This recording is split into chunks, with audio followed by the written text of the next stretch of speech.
We are Pacific Islanders from Micronesia, a region made of thousands of small islands, which we call home. You may have known us by our beautiful beaches, crystal clear water, delicious cuisines, soothing music, and friendly, hospitable people. Our communities from Guam, CNMI, Palau, and the federal state of Micronesia, we share a close-knitted cultural history, and we suffer deeply in our colonial past. Today, more than ever, our future is woven together in the face of climate change. Although we contribute little to the cause of the climate crisis, we will be paying the highest price for its consequences. We are the frontline community. Hear directly from our representatives from those islands. Hafide, Guahusi Manyakadioro, Guinea Island Guahan or Guam. Guam is the largest and the most economically developed island in all of Micronesia. All that development has come at a price, degrading the environment and the native Chamorro culture. Chamorro people have been in the Marianas archipelago for over 3,500 years. Over the last 500 years, Guam has been colonized by various superpowers, and Chamorros have never exercised their human right to political self-determination. Guam and most of Micronesia was devastated from World War II conflicts on our islands, and our landscapes have altered drastically. Since then, about a third of the lands and waters of the island of Guam have been used by the U.S. military without free, informed, and prior consent from the indigenous or local community. The lack of local sovereignty over natural resources has resulted in the introduction of many invasive species, loss of native birds, and toxic contamination, all negatively impacting human health. Our unresolved issues with political status also make us dependent on imported foods and energy sources. Guam is also located on Typhoon Alley. With the compounding threats of climate change, not having sovereignty over our resources inhibits our ability to respond and be in better relations with the environment and the global community. Despite that historical and ongoing strife, there are many people on Guam who are empowered and dedicating their energies to decolonizing, demilitarizing, and decarbonizing our homelands and taking climate action. Hafa Zantiro. My name is Sheila Jack Babauta, and I'm from the Northern Mariana Islands, a group of 14 islands in the Pacific Ocean, a commonwealth in political union with the United States of America. We are a community of 54,000 people, with the majority of our population living on the islands of Saipan, Tinian, and Rota. The two groups recognized as indigenous to our islands are the Chamorro and Carolinian people.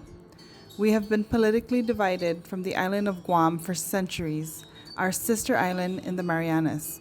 This has fractured our unified voice to address major concerns that impact our archipelago. But today, we unite across Micronesia to amplify our voices. Tourism has been our main industry for decades.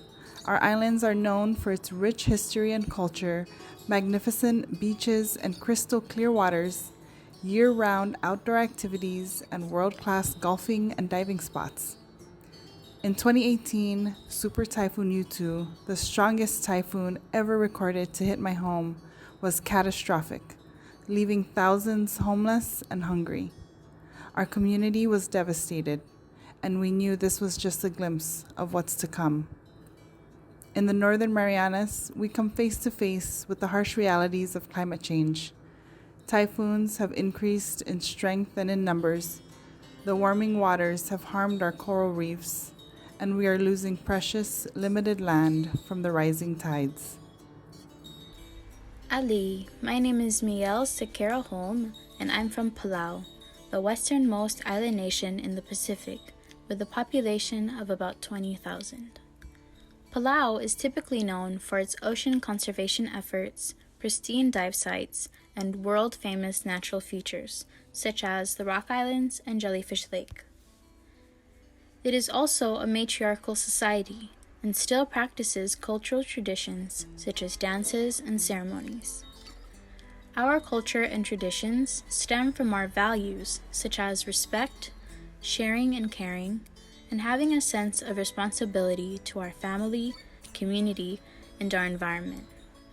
Over the years, we've seen rising sea levels, coral bleaching, and abnormal weather patterns. Our ecosystems and human life are undeniably interconnected, and this is easy to see in islands like Palau, where we interact with our environment in direct ways for our livelihood. Climate change is indiscriminate. It affects all nations regardless of who is responsible for the majority of pollution. When China or the US pollute or exploit the natural environment, the increase in sea levels and global temperatures affects indigenous communities like mine, who are often the least responsible for the climate crisis. Kasalelia, my name is Merchie Natli and I'm representing Pohnpei. Pohnpei is one of the 4 states in the Federated States of Micronesia. It is a small, beautiful, special, and unique island in the Pacific of Micronesia. Pohnpei was built upon an altar by 2 brothers by the name of Olasoba and Olasiba, and that is why it is known as Stone Altar. Pohnpei is divided into 6 municipalities, which are Colonia, Nech, Matalanim, Kichi, and Sokes. Over the past few years, we are facing too much heat and landslides due to the fact that there is too much deforestation and burning fossil fuels going on. Deforestation also affects our ocean by polluting it, and that causes much loss of seashell. We should take good care of our ocean because the air that we breathe, the ocean produces over half of the world's oxygen and absorbs 50 times more carbon dioxide than our atmosphere. Climate regulation covering 70% of the Earth's surface. The ocean transports heat from the equator to the poles, regulating our climate and weather patterns.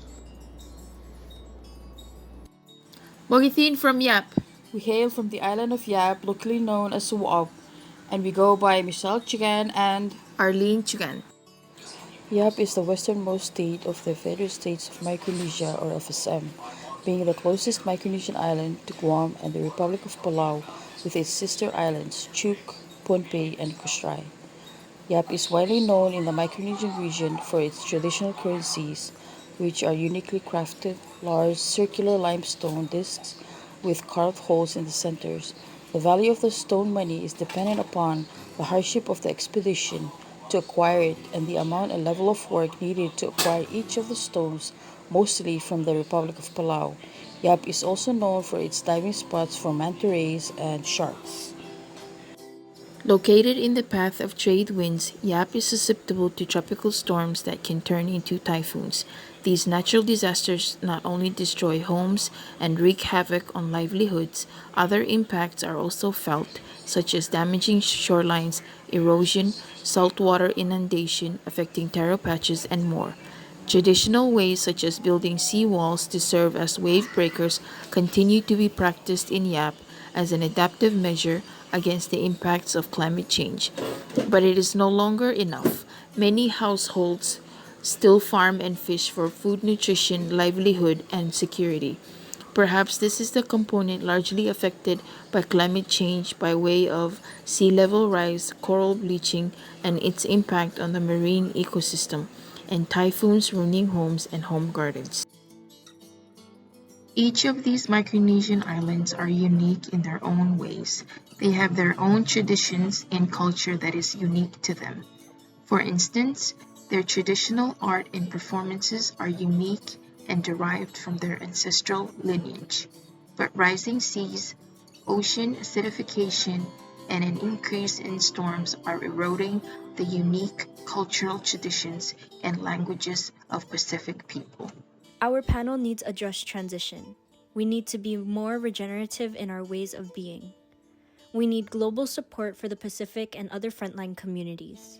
We are the people of the Pacific, united together on the front lines of the climate crisis, and we ask you to rise with us and heed the call to climate action.